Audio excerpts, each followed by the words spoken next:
Living Romania. Coming up next, happening in Romania.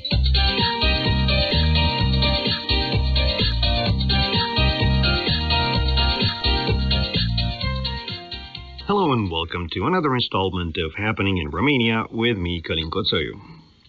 After a string of editions dealing with topics mostly on the serious side, such as the abusive demolition of Bucharest neighborhoods during communism, we thought we would tread on the lighter side. We thought we would talk about comedy and the latest developments in Romania. Even though Romania has a rich comedic tradition on stage and in all media, it has recently started to discover a foreign tradition, which has never existed in the country as it is known to international audiences from American and British TV. We are talking about stand-up comedy, which is now a standard form of entertainment in Anglo-Saxon countries, and spreading fast to other Western European countries, such as France. Stand-up comedy is one of those widespread phenomena whose history is very difficult to pin down, which has only very recently coagulated in the form most often encountered nowadays. Also, in one form or another, it is by no means unique to European culture, since Asia has its own forms of traditional performance that resemble fairly closely the forms that most likely are at the basis of stand-up comedy. China has xiansheng, known in English as crosstalk, where two performers exchange a rapid fire of lines at each other in a comedic dialogue. Japan has manzai, also a fast-paced dialogue, this time between a serious character and a goofball. It also has rakugo, a one-man show in which the performer plays many characters. India has its own form of paracomedy, with a master who has a servant who sabotages him in subtle ways. In Europe, stand-up comedy definitely has its roots in the vaudeville theater popular in the 19th century and early 20th century, as well as even earlier in the British music halls of the 18th and 19th century. It was also propped by routines performed by masters of ceremonies at various events, sometimes walking between the tables for humorous banter with the audience. Once it became a form in itself, one of the most popular manifestations, lasting well into the 1980s, was to simply tell a string of jokes on stage, loosely tied between them by some common threads. Obviously, with the advent of radio and television, these many forms reached a much larger audience and increased greatly the popularity of this type of entertainment. This brings us to the Romanian situation. Romania can be said to be no different than other European countries.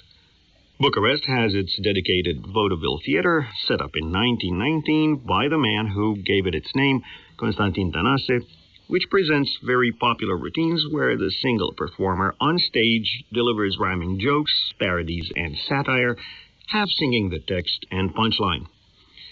In fact, his satire was so popular and biting that, at the time when the Red Army took over in Romania, his rhyming satire led to his arrest.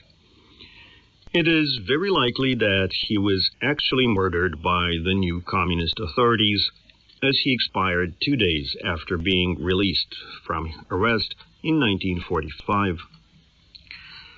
Satire was always at the core of this activity, and its descendant, stand-up comedy, is highly subversive and easily falls into political commentary and critique. In the United States right now, political satire in stand-up comedy is very popular, to the point where a stand-up comedian ended up having his own weekly political talk show with comedic elements on HBO. The situation in Romania, unfortunately, cannot be said to be the same at this point. Stand-up comedy, in its many forms, in spite of its many facets along the 20th century, has mainly steered away from politics in its first post-1989 manifestations.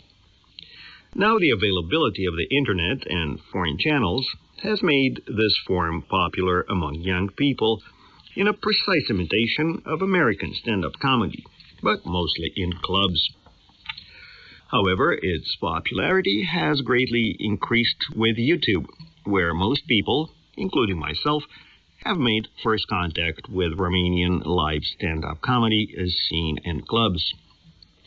Over the last few years, posters for live stand-up acts have started popping up more and more often, and over the last year or so, the most popular of comedians have started clumping together and giving 3- or 4-man shows.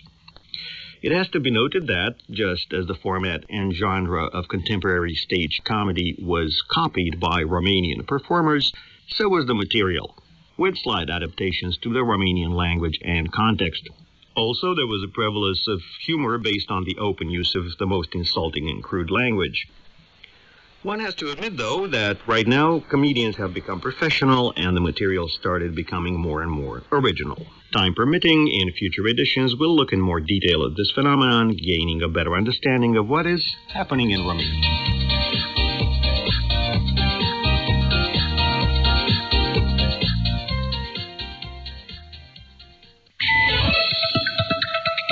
You are listening to Radio Romania International.